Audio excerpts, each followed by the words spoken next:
જય હિન્દ મારા યુવાનો, સ્વાગત છે આપ સૌનું માનસ એકેડમીની યુટ્યુબ ચેનલ ઉપર. યુવાનો, સર્વગ્રાહી સાંપ્રત સિરીઝ હેઠળ આવનારી પ્રિલિમિનરી પરીક્ષાઓ માટે આપણે સાંપ્રત પ્રવાહ તૈયાર કરી રહ્યા છીએ 2023નું. મારા યુવાનો, એના આ ચોથા ભાગમાં આપણે આજે યોજનાઓ ઉપર આપણી જે ચર્ચા શરૂ થઈ છે બીજા વિડીયોઝથી, બીજા ભાગના વિડીયોથી, એ ચર્ચાને કન્ટિન્યુટી આપશું. અને જે પહેલાં એટલે કે અન્ય બે ભાગોમાં અમે 16-17 યોજનાઓની ચર્ચા કરી છે, એ પછી આ ભાગમાં પણ આપણે 8-10 યોજનાઓની ચર્ચા કરીશું. મારા યુવાનો, એક ચીજ ઉપર તમારું ધ્યાન આકર્ષિત કરવા માગીશ કે આવી બધી યોજનાઓ અંગે ઘણું બધું સાહિત્ય માર્કેટમાં અવેલેબલ છે. એક યોજના ઉપર આપણને 5 પાના, 10 પાના, 15 પાના જેટલું કન્ટેન્ટ ઉપલબ્ધ થતું હોય છે. પરંતુ શું આ તમામ કન્ટેન્ટ પરીક્ષા લક્ષી અભિગમથી તૈયારી કરીએ તો ઉપયોગી ખરું? શું આ તમામ કન્ટેન્ટને આપણે વ્યવહારિક રીતે યાદ રાખી શકીએ? આ પ્રકારની મૂંઝવણોના સમાધાન માટે અમે આ એક પદ્ધતિ શરૂ કરી છે, એને અપનાવી છે અને એનો અમલ અત્યારે કરી રહ્યા છીએ. આ પદ્ધતિ શું છે તો કે યોજનાના કયા કયા ડાયમેન્શનથી પ્રશ્ન પૂછાય છે, એ તમામ ડાયમેન્શન આપણા તૈયાર હોય તો આપણે પછી વધુ વિગતવાર ચર્ચામાં પ્રિલિમિનરી પરીક્ષા માટે જવાની જરૂર નથી. અને એ દ્રષ્ટિબિંદુથી અગાઉના વિડીયોઝમાં તમે જોયું હશે કે આપણે નક્કર મુદ્દાઓ ઉપર ફોકસ કરીએ છીએ. ઉદ્દેશ શું છે, અમલીકરણ કોણ કરે છે, ક્યારે શરૂ થઈ, લાભાર્થી કોણ છે, નક્કર આયામ પકડીએ છીએ, નક્કર ડાયમેન્શન લઈએ છીએ અને એની ઉપર ક્લેરિટી મેળવી રહ્યા છીએ. આવી જ પદ્ધતિથી આજના વિડીયોમાં પણ આપણે આગળ વધીશું. આ અમારો યોજનાઓ અંગેનો ત્રીજો વિડીયો છે કે 2023ની ગુજરાત અને ભારત સરકારની અગત્યની નીતિઓ અને યોજનાઓના સંદર્ભમાં ત્રીજો વિડીયો. આ ત્રીજો વિડીયો હેઠળ આપણે જે સૌથી પહેલી યોજના ભણશું એ છે ઈ શ્રમ પોર્ટલ. ઈ શ્રમ પોર્ટલ ચર્ચામાં પણ હતી. 2023ના એપ્રિલ મહિનામાં નવી કેટલીક ફેસિલિટીઝ પોર્ટલમાં અવેલેબલ કરાવવામાં આવી, ઉપલબ્ધ કરાવવામાં આવી, નવી ફેસિલિટીઝ શરૂ કરવામાં આવી. એને લઈને આ યોજના ચર્ચામાં રહી. હું એટલે પણ આ યોજનાને અત્યંત મહત્વની સમજું છું કારણ કે વિશ્વકર્મા યોજના હમણાં સપ્ટેમ્બર 2023માં લોન્ચ કરવામાં આવી છે, જે કામદારો એટલે કે શ્રમિકો સાથે જોડાયેલી છે. વળી આ ઈ શ્રમ પોર્ટલ પણ આવા જ કામદારો, ખાસ કરીને અસંગઠિત ક્ષેત્રના કામદારો સાથે જોડાયેલ છે. તો આ યોજનાથી પણ પ્રશ્ન પૂછાઈ શકે એવું તાર્કિક દ્રષ્ટિથી અનુભવાઈ રહ્યું છે, શક્યતા છે પૂરી. તો એ સંદર્ભમાં આપણે ચર્ચામાં શા માટે હતી એ જોયા પછી ઈ શ્રમ પોર્ટલની વિવિધ બાબતો સ્પષ્ટ કરીશું. એમાં સૌથી પહેલાં તો આપણે એ સમજીશું કે આ યોજનાનો પ્રારંભ 2021માં થયેલો અને આનું અમલીકરણ, આ યોજના પોર્ટલનું અમલીકરણ શ્રમ અને રોજગાર મંત્રાલય ભારત સરકાર કરી રહી છે. અને આનો ઉદ્દેશ છે 38 કરોડ અસંગઠિત કામદારોનું કલ્યાણ કરવાનું. આપ સૌને ખબર હશે કે ભારતીય અર્થતંત્રમાં સંગઠિત રોજગારમાં કુલ રોજગારનો 10% કે તેથી ઓછો હિસ્સો છે, જ્યારે 90% કે તેથી વધુ હિસ્સો અસંગઠિત ક્ષેત્રના કામદારોનો છે. અને એના કલ્યાણમાં જ બંધારણના આદર્શો મુજબનું તમામ ભારતીયોનું કલ્યાણ સમાયેલું છે. કારણ કે જે સંગઠિત ક્ષેત્રમાં છે એ લોકો તો સામાજિક આર્થિક રીતે સશક્ત છે. આ લોકો ક્યાંક ને ક્યાંક સશક્તિકરણ પ્રક્રિયાથી વંચિત છે, કલ્યાણ પ્રક્રિયાથી વંચિત છે. અને તેમના કલ્યાણ માટે આ પોર્ટલ ભારત સરકાર દ્વારા લોન્ચ કરવામાં આવ્યું છે. આ પોર્ટલ ઉપર કોણ નોંધણી કરાવી શકે, રજીસ્ટ્રેશન કરાવી શકે? તો કે તમામ અસંગઠિત કામદારો નોંધણી કરાવી શકે છે, જેને આપણે કહીએ છીએ અનઓર્ગેનાઇઝડ વર્કર્સ. એની વય મર્યાદા કેટલી હોય કે જે અસંગઠિત ક્ષેત્રમાં કામ કરે છે? 16 વર્ષથી લઈને 59 વર્ષ સુધી. યાદ રાખજો, જનરલી આમાં 18નો ક્રાઇટેરિયા હોય છે, બટ ઈ શ્રમ પોર્ટલમાં નોંધણી માટે 16નો ક્રાઇટેરિયા છે. યાદ રાખજો, 16 થી 59. અચ્છા, એક ઓર વાત છે કે એક નેગેટિવ લાયકાત આમાં દર્શાવવામાં આવી છે કે જે ઈપીએફઓ, ઈએસઆઈસી અથવા એનપીએસ જેવી સરકારી પેન્શન સ્કીમથી જોડાયેલા કામદારો છે, વર્કર્સ છે, અધિકારીઓ છે, એ લોકોને આમાં ઈ શ્રમ પોર્ટલ ઉપર નોંધણી થઈ શકતી નથી. તો આ 3 યોજના હેઠળ જોડાયેલા કામદારોને ઈ શ્રમ પોર્ટલમાં સામેલ કરી શકાતા નથી. નોંધણી કોણ કરાવી શકે એ સમજ્યા પછી આપણે સમજશું કે આ પોર્ટલ ઉપર કઈ નવી સુવિધાઓ ઉમેરવામાં આવી કે જેના કારણે એપ્રિલ મહિનામાં આ યોજના ચર્ચામાં રહી. પહેલા પ્રથમ તો આ પોર્ટલમાં પરપ્રાંતીય કામદારોના પરિવારોની વિગતો દાખલ કરવાની સુવિધા ઉમેરવામાં આવી. ખાલી કામદારની જ નહીં, હવે જે નવી સુવિધા છે એમાં પરિવારજનો અંગેની પણ માહિતી એ એન્ટ્રી કરી શકે છે એની. આ સાથે જ building and other construction workers એટલે કે બાંધકામથી જોડાયેલા જેટલા પણ મજૂરો છે એનાથી સંબંધિત કલ્યાણ બોર્ડ, વર્કર્સ સંબંધિત કલ્યાણ બોર્ડ સાથે ઈ શ્રમ પર નોંધાયેલા બાંધકામ કામદારોના ડેટાને શેર કરવા અંગે એક નવી સુવિધા ઉમેરવામાં આવી છે. ધેટ મીન્સ કે વેલફેર બોર્ડ સાથે આ ડેટા કનેક્ટ થશે તો કામદારોના કલ્યાણને અંતર્ગત જે સમન્વયની જરૂરિયાત હોય છે, કોઓર્ડિનેશનની જરૂરિયાત હોય છે કલ્યાણલક્ષી યોજનાઓના અમલમાં, એ કોઓર્ડિનેશનને સુનિશ્ચિત કરવામાં આ પોર્ટલ હવે ઉપયોગી બનશે. તો જે નવી સુવિધાઓ ઉમેરવામાં આવેલી હતી એને સમજ્યા પછી આપણે જોઈએ કે આ પોર્ટલમાં સામેલ થવાના લાભ શું છે.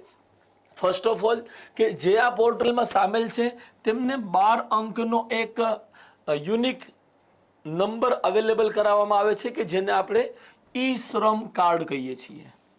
બીજી કે જો કોઈ કાર્યકર ઈ શ્રમ પોર્ટલ પર નોંધાયેલ છે અને તેનો અકસ્માત થાય છે તો તે મૃત્યુ અથવા કાયમી વિકલાંગતાની સ્થિતિમાં 2 લાખ રૂપિયા અને આંશિક વિકલાંગતાની સ્થિતિમાં 1 લાખ રૂપિયા માટે પાત્ર બને છે. તો 2 પ્રકારના લાભ છે, એક કાર્ડ મળે છે અને બીજું એક પ્રકારની વીમા સુરક્ષા છે 2 લાખ અને આંશિક અપંગતાની સ્થિતિમાં 1 લાખ ની વીમા સુવિધા અવેલેબલ છે.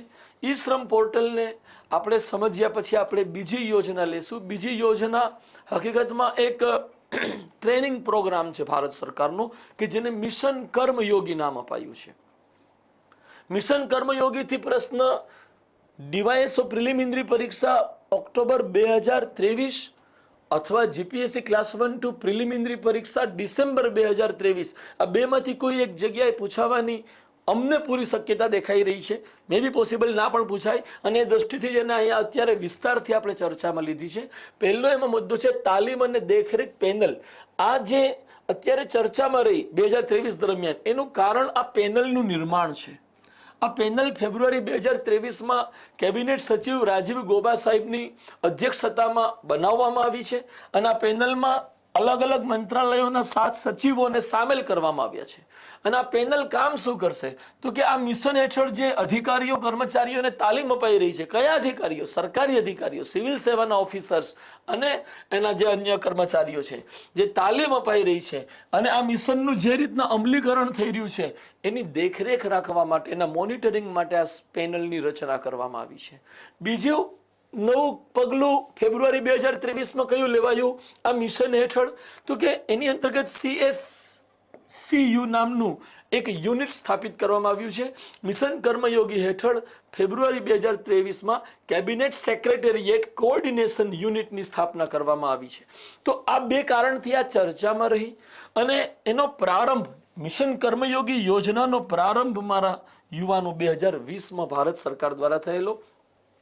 કયા મંત્રાલય દ્વારા આનું અમલીકરણ થઈ રહ્યું છે તો કે કર્મચારી વર્ગ, જાહેર ફરિયાદો અને પેન્શન મંત્રાલય દ્વારા મિનિસ્ટ્રી ઓફ પર્સનલ દ્વારા આનું અમલીકરણ થઈ રહ્યું છે.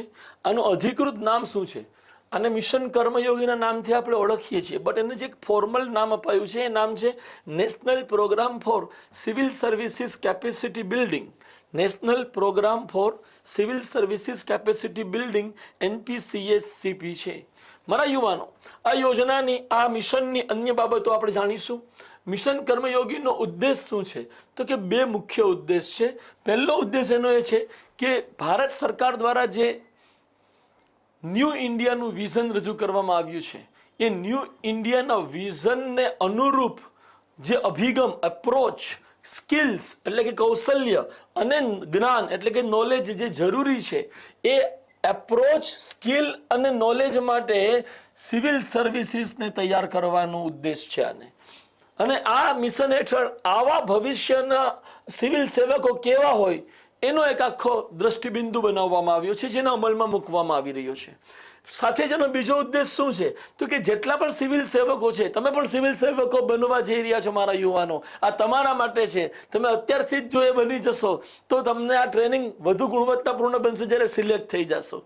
મારા યુવાનો, ભારતીય સિવિલ સર્વન્ટ્સને વધુ સર્જનાત્મક, દેટ મીન્સ અંગ્રેજીમાં જોઈએ ક્રિએટિવ, વધુ રચનાત્મક કન્સ્ટ્રક્ટિવ, વધુ કલ્પનાશીલ ઇમેજિનેટિવ, વધુ સક્રિય યા અગ્ર સક્રિય શબ્દ વાપરી શકીએ આને. અગ્ર સક્રિય કહેવાય, પ્રોએક્ટિવ નવીન એટલે કે ઇનોવેટિવ, પ્રગતિશીલ એટલે કે પ્રોગ્રેસિવ, વ્યાવસાયિક એટલે કે પ્રોફેશનલ, મહેનતુ દેટ મીન્સ એનર્જેટિક, પારદર્શક દેટ મીન્સ ટ્રાન્સપેરન્ટ, અને ટેકનોલોજી સક્ષમ, ટેકનોલોજી એનેબલ્ડ બનાવવાનો છે. ગુજરાતી અને અંગ્રેજી બંને શબ્દ સાથે રાખવાનો અમારો હેતુ એ જ છે કે ક્યાંય કોઈ શબ્દના કારણે વાત સમજાતી ન હોય તો સમજાઈ જાય. આ પ્રકારના જો સિવિલ સર્વન્ટ હોય તો ખરેખર 2047 સુધીમાં મારા યુવાનો, ભારત છે ને એ હ્યુમન ડેવલપમેન્ટ ઇન્ડેક્સમાં 131માં 132માં ક્રમેથી સીધું 31માં કે 32માં ક્રમે આવી જાય. તો આશા રાખીએ કે તમે બધા સિવિલ સર્વન્ટ બનો, ત્યારે આવી રીતના દેશની સેવા કરો અને સ્વયંનું પણ કલ્યાણ કરો. મારા યુવાનો, આગળ વધીએ. મિશન કર્મયોગીને સમજી રહ્યા છીએ. બહુ સરસ એનું આ એક લિફલેટ અમારી સમક્ષ આવેલું આપ સૌને પણ એ જોવા મળે કે અહીંયા જે એપ્રોચ છે નરેન્દ્રભાઈ મોદીની સરકારનો, ભારત સરકારનો, એ એપ્રોચ એવું છે કે નિયમ આધારિત, રૂલ બેઝડ તમારી જે એડમિનિસ્ટ્રેટિવ સિસ્ટમ છે એને રૂલ બેઝડ નહીં, રોલ્સ બેઝડ બનાવો. મતલબ કે એ સિવિલ સેવકની ભૂમિકા ઉપર ભાર આપે કે જે ભૂમિકાના માધ્યમથી કલ્યાણ અને વિકાસના લક્ષ્યો પ્રાપ્ત થાય છે. બીજું કે emphasize role of on site learning, શીખવું છે ઓન સાઇટ અને કોમ્પ્લિમેન્ટિંગ ઓફ સાઇટ લર્નિંગ. તો આ ઓન સાઇટ લર્નિંગની સાથોસાથ ઓફ સાઇટ લર્નિંગ પણ સુનિશ્ચિત કરે છે. મારા યુવાનો, આવી અન્ય વિશેષતાઓ છે જે આની અંતર્ગત રજૂ થઈ છે, જેને આપણે આગળના ઓલામાં સમજવાના પણ છીએ. પણ જે બે અગત્યના શબ્દો હતા, on site learning, off site learning, number 1, number 2 rule based to roles based administration તરફ જવાની વાત. આ મિશનના અમલમાં અને એના સફળ સંચાલન માટે એક ઓનલાઈન પ્લેટફોર્મ બનાવવામાં આવ્યું છે, જેને આપણે આઈગોટ નામ આપ્યું છે. તો એ યાદ રાખજો, આઈગોટ મિશન કર્મયોગીથી જોડાયેલ પ્લેટફોર્મ છે. આ મિશનની અવધિ 2020 થી 25 છે અને એની અંતર્ગત 46 લાખ કેન્દ્રીય સરકારના જે કર્મચારીઓ છે તેને તૈયાર કરવામાં આવશે, તેને તાલીમ આપવામાં આવશે. મારા યુવાનો, ઓર બી આની બાબતો છે કે જેનો અભ્યાસ આપણે આની અંતર્ગત આ સ્લાઇડની અંતર્ગત કરી શકીએ, જેમાં એક બે શબ્દ હું ઓર તમારું ધ્યાન કેન્દ્રિત કરવા માંગીશ. એક છે કે transforming training institutions into centres of excellence, એટલે કે ભારત સરકાર અને રાજ્ય સરકારોને હેઠળ જેટલી પણ તાલીમ સંસ્થાઓ છે એને સેન્ટર ઓફ એક્સિલન્સ બને એ પ્રકારે કંઈક એમાં સુધારાને પ્રોત્સાહન આપવાનો ઉદ્દેશ પણ મિશન કર્મયોગી ધરાવે છે. પછી linking training and development of competencies of civil servants. આનો કહેવાનો તાત્પર્ય એ છે કે જે તાલીમ થઈ રહ્યું છે અને જે સિવિલ સર્વન્ટનો ખરેખર વિકાસ થઈ રહ્યો છે એ બંને વચ્ચે એક સંબંધ સ્થાપિત થવો જોઈએ, એની ઉપર પણ ધ્યાન આપવું જોઈએ. મારા યુવાનો, મિશન કર્મયોગી સંબંધી આ બાબતો ચર્ચા કર્યા પછી આપણે નવી એક નાનકડી એવી પહેલ છે જેને આપણે ધ્યાનમાં લેશું. એ પહેલનું નામ છે જાદુઈ પિટારા. શિક્ષણ મંત્રાલયની પહેલ છે અને એ પહેલનો ઉદ્દેશ છે રમત ગમત દ્વારા શીખવું, લર્નિંગ થ્રુ પ્લેઇંગ. તો રમત ગમત દ્વારા શીખવું અને આ માટે જાદુઈ પિટારા નામની એક રજૂઆત કરવામાં આવી છે, જેનો ઉદ્દેશ શિક્ષણના વાતાવરણને સમૃદ્ધ અને વધુ બાળ કેન્દ્રિત બનાવવાનો છે અને વધુ જીવંત અને આનંદદાયક બનાવવાનો છે. ફેબ્રુઆરી 2023માં જ આને લોન્ચ કરાયેલું છે. એજ્યુકેશન પોલિસી ખૂબ ચર્ચામાં છે, એટલે જાદુઈ પિટારાથી પણ પ્રશ્ન આવી શકે એવું અમે માનીએ છીએ. આ જાદુઈ પિટારાની અંતર્ગત શું છે તો કે આ એક એવી રજૂઆત છે ગ્રંથની કે જાદુઈ પિટારામાં પ્લે બુક્સ, કોયડાઓ, ફ્લેશ કાર્ડ્સ, પોસ્ટરો, વર્કશીટ અને સ્ટોરી બુક્સ વગેરેની રજૂઆત થઈ છે કે જે બાળકોની જિજ્ઞાસાને ઉત્તેજિત કરે છે. મારા યુવાનો, રમત ગમત સાથે શીખવું આ લોકોએ 2023માં શરૂ કર્યું. જ્યારે તમે નાના હતા, જ્યારે હું નાનો હતો તો આ પુટપટ્ટી ખાઈને જ શીખવું પડતું.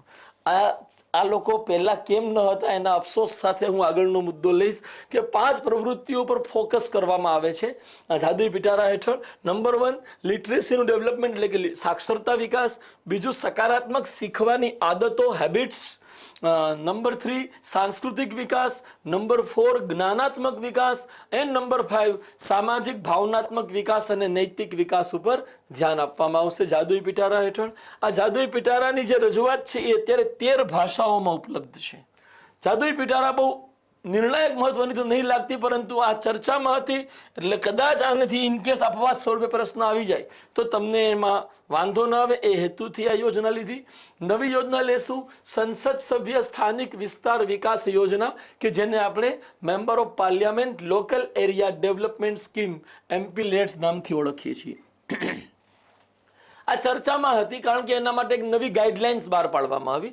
ગાઈડલાઇન્સ મતલબ માર્ગદર્શિકા બહાર પાડવામાં આવી અને આ યોજનાના અમલ સંબંધી બાબતોને વધુ ઇફેક્ટિવ બનાવવા માટે પ્રોસિજરલ એપ્રોચ ક્વિકલી પ્રોસિજર્સ પૂરી થાય એ માટે એક વેબ પોર્ટલ પણ લોન્ચ કરવામાં આવ્યું, જે 2023ના એપ્રિલ મહિનાથી અમલમાં આવ્યું છે. આ યોજના ક્યારથી શરૂ થઈ તો કે આ યોજના તો બહુ જૂની છે. 1993માં જ્યારે નરસિંહ રાવ સરકાર હતી, વડાપ્રધાન હતા, ત્યારની શરૂ થઈ છે. મંત્રાલય કયું છે કે જે આ યોજનાને અમલમાં મૂકે છે તો કે પ્રારંભમાં ગ્રામીણ વિકાસ મંત્રાલય આને અમલમાં મૂકતું હતું, પરંતુ હવે 1994થી આ યોજનાનું અમલીકરણ statistics and programme implementation ministry, જેને આપણે કહીએ આંકડાશાસ્ત્ર અને કાર્યક્રમ અમલીકરણ મંત્રાલય દ્વારા થઈ રહ્યું છે. આ યોજનાની અંતર્ગત ફંડિંગ કઈ રીતના થાય છે તો કે દરેક સાંસદને, ચાહે લોકસભાના હોય કે રાજ્યસભાના, દરેક સાંસદને દર વર્ષે 5 કરોડ રૂપિયા ફાળવવામાં આવે છે, જે 2.5 કરોડ રૂપિયાના 2 હપ્તામાં હોય છે. બીજી વાત કે આ ફંડનો ઉપયોગ કઈ રીતે થાય છે તો કે આ ફંડનો ઉપયોગ વાર્ષિક ખર્ચના ઓછામાં ઓછા 15% અનુસૂચિત જાતિ વિસ્તારો માટે અને 7.5% અનુસૂચિત જનજાતિ વસ્તી વિસ્તારો માટે કરવા જરૂરી છે. બાકીના પૈસા પણ વિકાસલક્ષી કાર્યો માટે જ પોતાના મત વિસ્તારના ક્ષેત્રમાં જે તે સાંસદ ખર્ચ કરી શકે છે. એ સજેશન આપી શકે છે કે અહીંયા પાણીની ટાંકી બનાવવામાં આવે અથવા અહીંયા ST બસ સ્ટેન્ડ યા સિટી બસ સ્ટેન્ડ બનાવવામાં આવે, એવા કોઈ પણ સજેશન આપી શકે છે. એના આધારે થાય છે. લોકસભાના સાંસદ હોય તો એ પોતાના મત વિસ્તારની અંતર્ગત જ આ કાર્ય કરશે, જ્યારે રાજ્યસભાના સાંસદ હોય એ જે રાજ્યથી સંસદમાં પ્રતિનિધિત્વ કરી રહ્યા હોય એ રાજ્યના કોઈ પણ ક્ષેત્રમાં આ ફંડનો સદવ્યય કરી શકે છે. વિકાસલક્ષી કાર્યોમાં કયા કયા પ્રકારના વિકાસલક્ષી કાર્યો કરવામાં આવતા હોય છે એની જરાક સમજ મેળવીએ ઉદ્દેશના માધ્યમથી કે MPLADSનો ઉદ્દેશ સાંસદોને તેમના મત વિસ્તારમાં મુખ્યત્વે પીવાના પાણી, પ્રાથમિક શિક્ષણ, જાહેર આરોગ્ય, સ્વચ્છતા, રસ્તાઓ વગેરેના ક્ષેત્રોમાં ટકાઉ સામુદાયિક સંપત્તિ અને આપણે કમ્યુનિટી એસેટ્સ કહીએ અને આપણે એવું પણ કહી શકીએ કે આ કમ્યુનિટી ઇન્ફ્રાસ્ટ્રક્ચર છે, સામુદાયિક સંપત્તિના નિર્માણ પર ભાર મૂકીને વિકાસલક્ષી કાર્યોની ભલામણ કરવા માટે સક્ષમ બનાવવાનો છે. એ ભલામણ કરી શકે છે. પોતાના ખિસ્સામાં, એના ખાતામાં પૈસા નહીં આવે, પૈસા સરકારના ખાતામાં જ રહેશે, પરંતુ એ ભલામણ કરશે કે અહીંયા પીવાના પાણીની ટાંકી બનાવો અને પછી એ સાંસદની યોજનામાંથી એનો ખર્ચ થશે. મારા યુવાનો, MPLADS યોજનાને સમજ્યા પછી આપણે એક નવી યોજના લઈએ.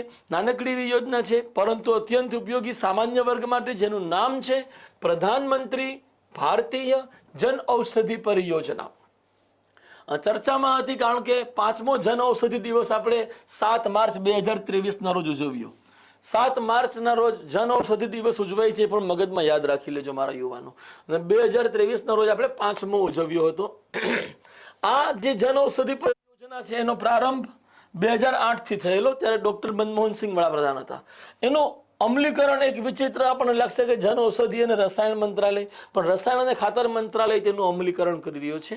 આ યોજનાનો ઉદ્દેશ ગુણવત્તાયુક્ત જેનરિક દવાઓને દરેક વ્યક્તિને વ્યાજબી કિંમતે ઉપલબ્ધ કરાવવાનો છે. આપ સૌ કદાચ આવા ઔષધિની દુકાનનો પણ કદાચ સંપર્ક કર્યો હોઈ શકે. આની અમલીકરણ agency pharmaceutical and medical devices bureau of India છે, જે આ યોજનાનું અમલીકરણ કરી રહી છે. જન ઔષધિ પરિયોજનાની એટલી વિગતો આપણા માટે ઉપયોગી છે. એ પછી આપણે લઈએ એક અગત્યની યોજના છે PM જય મા યોજના. PM જય મા યોજના હકીકતમાં ઇન્ટિગ્રેશન છે. કોનું તો કે આપ સૌને ખબર જ છે ડિસેમ્બર 2022માં જે ચૂંટણીઓ ગુજરાતમાં આયોજિત થઈ એ ચૂંટણીઓમાં ભાજપા તરફથી એક એવું વચન આપવામાં આવ્યું કે જે આયુષ્માન યોજના હેઠળ 5 લાખનું વીમા કવર છે એ અમે ડબલ કરી દેશું અને એ ડબલ કર્યું અને એ પીએમ જયમાં યોજનાનું ઇન્ટિગ્રેશન 2021માં જ કરી દેવામાં આવેલું 22માં આ વચન આપવામાં આવ્યું અને એને કારણે આ યોજના ચર્ચામાં રહી કે આ યોજના હેઠળ વીમા કવર બમણું કરાયું 5 લાખથી વધારી 10 લાખ કરી દેવામાં આવ્યું. ધ્યાનમાં રાખજો પીએમ જયમાંનું ફૂલ ફોર્મ શું છે તો કે પીએમ જયનું ફૂલ ફોર્મ પ્રધાનમંત્રી જન આરોગ્ય યોજના છે અને માનું ફૂલ ફોર્મ અહીંયા પહેલાથી જ આ યોજના 2018માં આવી પીએમ જય એની પહેલાથી જ ગુજરાતમાં મુખ્યમંત્રી માં અમૃતમ યોજના લાગુ છે તો એ મુખ્યમંત્રી માં અમૃતમ યોજના અને આ યોજના બંનેને ભેગું કરીએ તો પીએમ જય માં બને છે. શા માટે ચર્ચામાં હતી આપણે ચર્ચા કરી ડિસેમ્બર 2022માં જ કરી દેવામાં આવ્યું. આ યોજના જેને આપણે પીએમ જય કહીએ છીએ એ યોજનાનો પ્રારંભ 2018માં કરાયો. પછી આ યોજનાનું 2021માં ગુજરાત સરકારે ઇન્ટિગ્રેશન કરી નાખ્યું. ભારત સરકારે પીએમ જયનો પ્રારંભ કર્યો. ભારત સરકારની પીએમ જય, ગુજરાત સરકારની માં અમૃતમ યોજના અને ગુજરાત સરકારની વાત્સલ્ય યોજના આ ત્રણેય યોજનાને ઇન્ટિગ્રેટ કરી અને એને પીએમ જયમાં નામ અપાયું. મારા યુવાનો રાજ્ય સ્તરે આપણો આરોગ્ય વિભાગ ગુજરાત સરકારનો આ યોજનાને અમલ કરી રહ્યો છે જ્યારે કેન્દ્ર સરકારના સ્તરે નેશનલ હેલ્થ ઓથોરિટી આરોગ્ય અને પરિવાર કલ્યાણ મંત્રાલય હેઠળ કાર્યરત છે. આ ઓથોરિટી આ યોજનાને કઈ યોજના પીએમ જય યોજનાને અમલમાં મૂકી રહી છે. ધ્યાનમાં રાખજો આ જે સંસ્થા છે 2018માં આનું નામ નેશનલ હેલ્થ એજન્સી હતું જેનો પર્ટિક્યુલર ઉદ્દેશ જ આપણા આ યોજનાને અમલમાં મૂકવાનો છે. તો આ યોજનાને અમલમાં મૂકવા માટે એક સ્પેસિફિક સંસ્થા ભારત સરકારે આરોગ્ય મંત્રાલય હેઠળ બનાવી છે. હા, એક વાત યાદ રાખજો કે આજે આયુષ્માન ભારત યોજના આવી નહીં આરોગ્ય નીતિ 2017 હેઠળ 2018માં આવી હમણાં આપણે જોયું. હવે આ આયુષ્માન ભારત યોજનાના 2 ઘટક છે. એક ઘટક કહેવાય છે અહીંયાથી આપણે જુઓ પીએમ જયથી જ આપણે આયુષ્માન ભારત યોજનામાં પ્રવેશ મેળવી રહ્યા છીએ. આયુષ્માન ભારત યોજના 2 ઘટક ધરાવે છે જેનું પહેલું ઘટક પીએમ જય છે કે જેની ચર્ચા આપણે અત્યાર સુધી કરી રહ્યા હતા. આ પીએમ જય એક મુખ્ય ઘટક છે આયુષ્માન ભારત યોજનાનું. આનો પ્રારંભ 2018માં થયો અને આ વિશ્વની સૌથી મોટી આરોગ્ય વીમા યોજના છે કે જેમાં દર વર્ષે કુટુંબ દીઠ ₹5 લાખનું આરોગ્ય વીમા કવર અપાય છે. લાભાર્થીઓની સંખ્યા લગભગ 50 કરોડની આસપાસ બેઠે છે અને લાભાર્થીની ઓળખ કઈ રીતના કરવામાં આવે છે કઈ રીતે કરવામાં આવી છે તો કે આ યોજના અંતર્ગત લાભાર્થીઓની ઓળખ સોશિયો ઇકોનોમિક કાસ્ટ સેન્સસ 2011 કે જે ડિક્લેર થયો નથી એના આધારે લાભાર્થીની ઓળખ કરવામાં આવી છે. મારા યુવાનો તો એ જે ઓળખ કરવામાં આવી એના આધારે કયા વ્યક્તિઓ પાત્ર બને છે આ યોજનામાં તો કે લોઅર ઇન્કમ ગ્રુપ ફેમિલીઝ પાત્ર બને છે. હવે જે પરિવારમાં માસિક આવક 10,000 કે તેથી ઓછી હોય તો લોઅર ઇન્કમ ગ્રુપમાં આવી જાય છે એવું અત્યાર સુધી મને જે નોલેજ મળ્યું છે વિવિધ સ્ત્રોતોથી એના આધારે કહું છું. પહેલું તો લોઅર ઇન્કમ ગ્રુપ ફેમિલીઝ, બીજું છે જેટલા પણ SC ST પરિવારો છે બધા કવર થઈ જશે.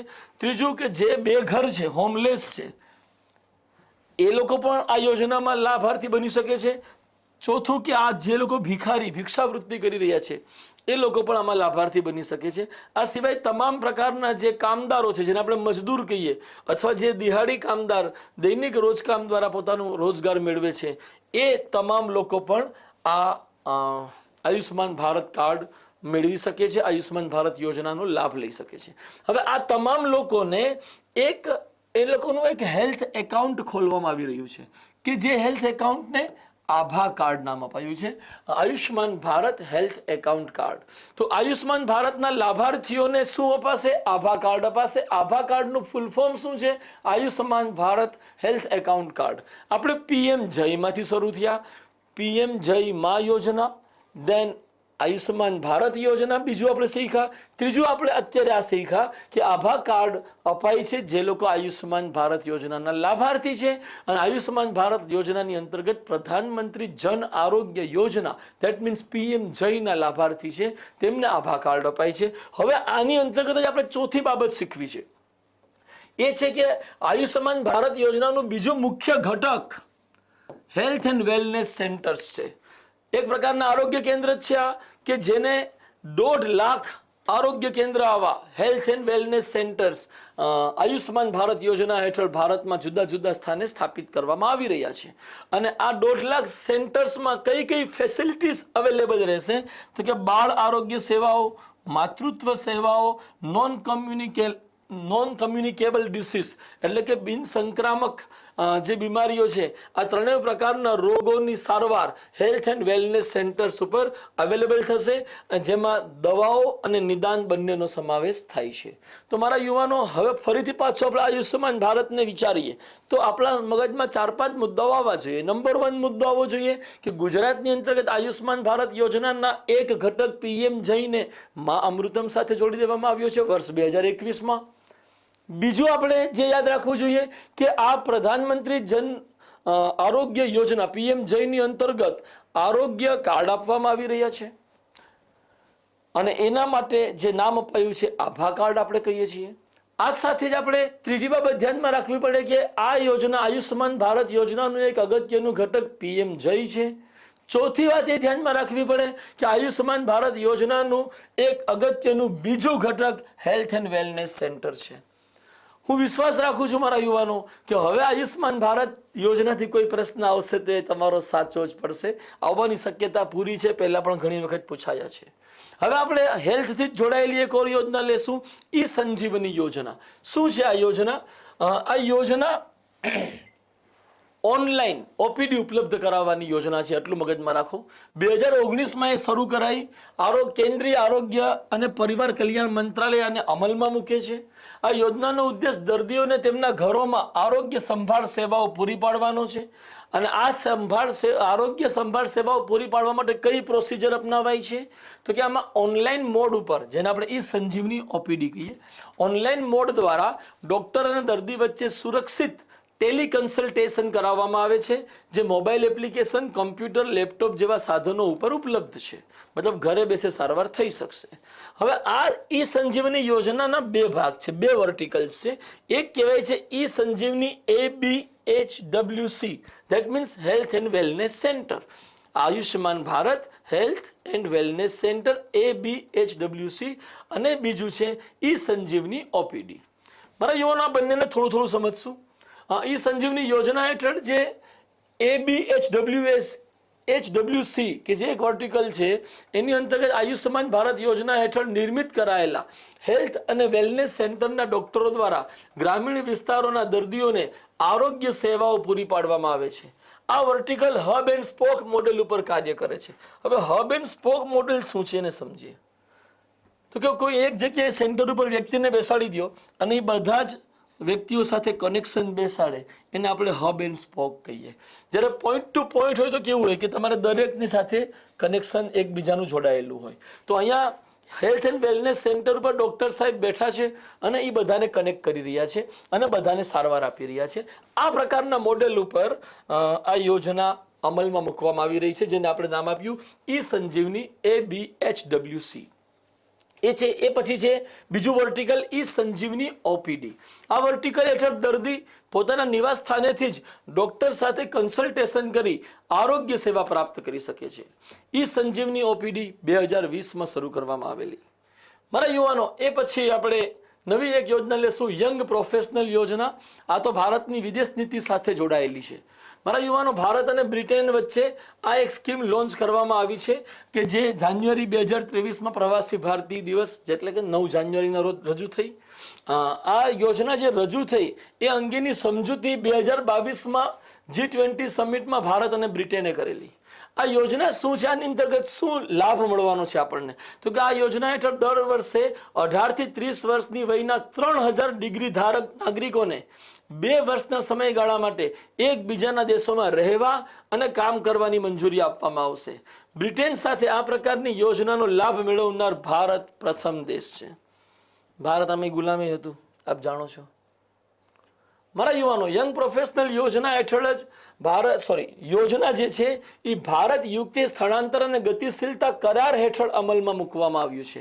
તો આ જે કરાર છે આપણા માટે બહુ અગત્યનો નથી, પરંતુ એક ડિટેલ હતી કે તમારી સમક્ષ રજૂ થાય એટલે અહીંયા રજૂ કરી છે.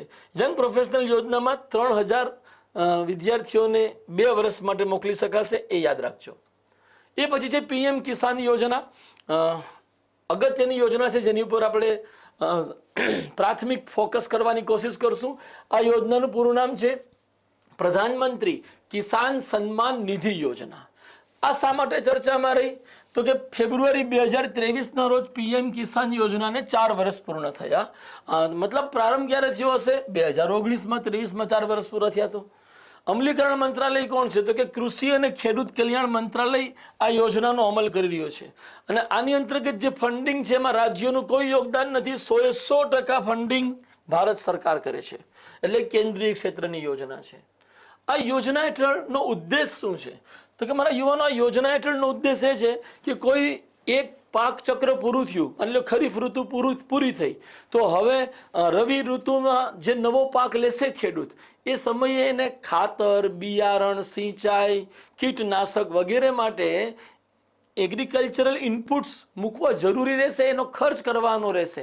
એ ખર્ચ કરતા સમયે સરકાર એ ખેડૂતને ઉપયોગી થવા માંગે છે. અને એ સંબંધમાં ઉદ્દેશને આપણે આવી રીતના રજૂ કરી શકીએ કે પાક ચક્રના અંતે ખેતીમાં જરૂરી ઇનપુટ સુનિશ્ચિત કરવા માટે ખેડૂતોની નાણાકીય જરૂરિયાતોને પૂરી કરવામાં મદદરૂપ બનવાનો ઉદ્દેશ, કે જેથી ખેડૂત પોતાના ઉત્પાદન અને આવકને અધિકતમ બનાવી શકે. આ યોજનાનો ઉદ્દેશ ખેડૂતોને સાહુકારોના કરજ અને વ્યાજના દુષ્ચક્રથી પણ બચાવવાનો છે.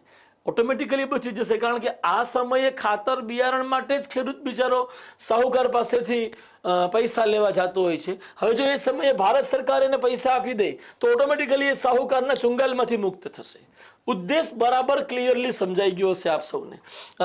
આના અંતર્ગત એક મોબાઈલ એપ્લિકેશન પણ ઇલેક્ટ્રોનિક્સ અને ઇન્ફોર્મેશન ટેકનોલોજી મંત્રાલયના સહયોગથી NIC એટલે કે નેશનલ ઇન્ફોર્મેટિક સેન્ટરે વિકસિત કરી છે.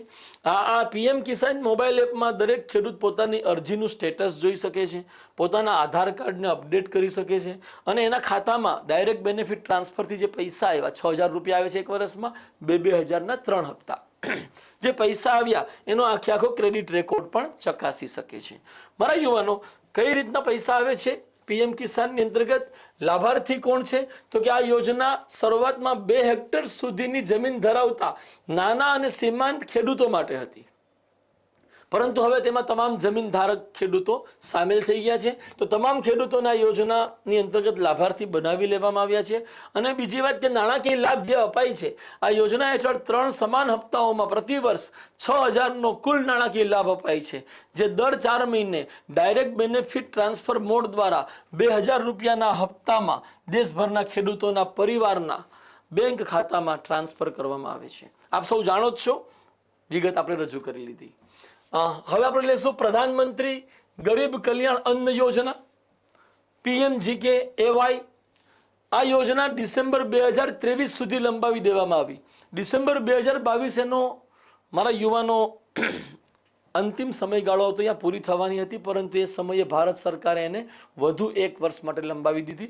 ભાઈ, આ યોજના લાવવામાં શા માટે આવેલી? તો કે આ યોજના કોરોના કાળ દરમિયાન ગરીબ લોકોને, જરૂરિયાતમંદ લોકોને ફ્રીમાં અનાજ પૂરું પાડવા માટે લાવવામાં આવેલી, જે કોરોના પછી પણ કન્ટિન્યુ રાખવામાં આવી છે. તો એનું અમલીકરણ નાણાં મંત્રાલય કરે, માર્ચ મહિનામાં શરૂ થઈ છે અને ડિસેમ્બર 2023 સુધી લંબાવી દેવામાં આવી છે. એનો ઉદ્દેશ ખાદ્ય સુરક્ષા, આ યોજના ખાદ્ય સુરક્ષાથી જોડાયેલી એક કલ્યાણલક્ષી યોજના છે કે જેનો ઉદ્દેશ કોરોના મહામારી દરમિયાન ગરીબો અને સ્થળાંતર કરનારા શ્રમિકોને નિઃશુલ્ક ખાદ્ય સહાય ઉપલબ્ધ કરાવવાનો રહ્યો.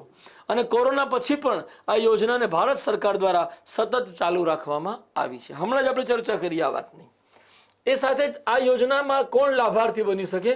તો લગભગ 80 કરોડ લોકો કે જે રાશન કાર્ડ ધરાવે છે એ આ યોજનાના લાભાર્થી બની શકે છે. અને લાભાર્થી છે જેમાં આપણે કહી શકીએ ગરીબી રેખા હેઠળ આવતા BPL કાર્ડ ધરાવે છે, સ્થળાંતરિત શ્રમિકો છે, ગરીબી રેખાની ઉપર આવતા એટલે કે એબવ પોવર્ટી લાઇન કાર્ડ ધરાવે છે, અંત્યોદય અન્ન યોજનાનું કાર્ડ ધરાવે છે.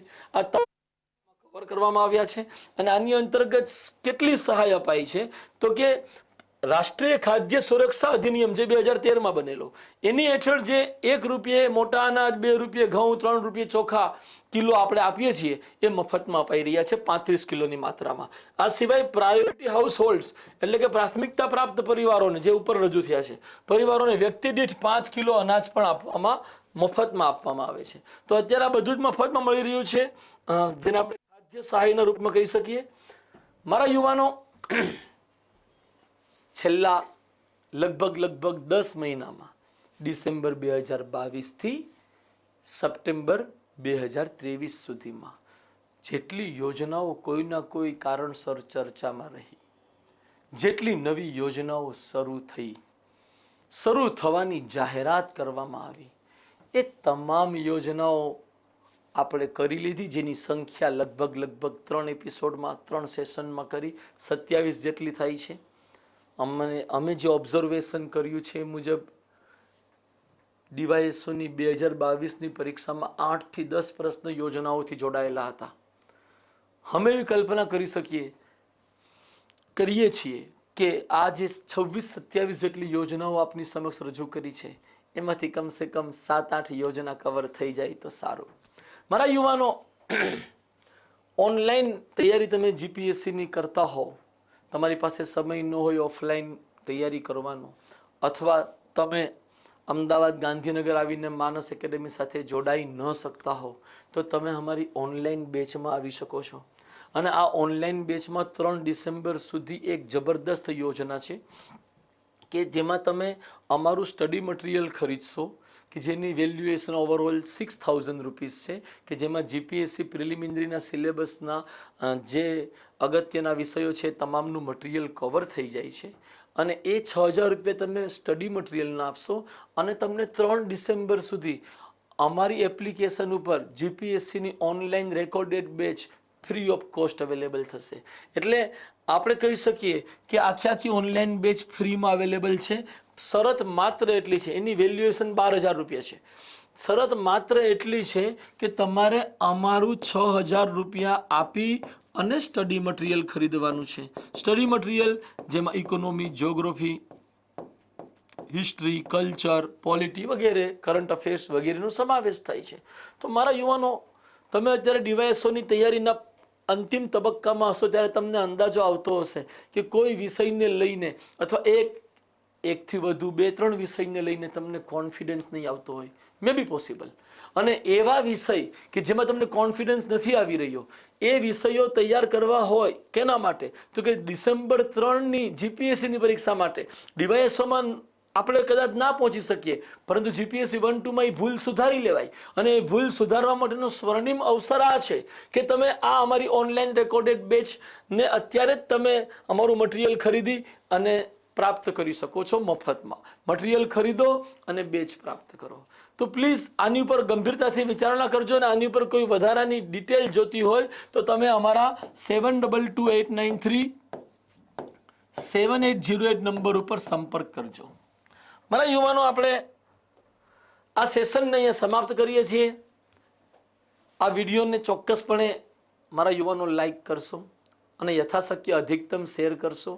ખાસ કરીને વીએમસીની તૈયારી કરનારા, વન સંરક્ષકની તૈયારી કરનારા વગેરે જેવા વિવિધ તૈયારી કરનારા સ્પર્ધાત્મક પરીક્ષાના ઉમેદવારો માટે આ વિડીયો એકદમ કોન્ક્રીટ વેમાં ઉપયોગી બની શકે એમ છે. તો પ્લીઝ આને શેર કરજો, અને જો અમારી ચેનલ આપે સબસ્ક્રાઈબ ના કરી હોય તો એને સબસ્ક્રાઈબ કરી લેશો. Thank you very much. જય હિન્દ, નમસ્કાર.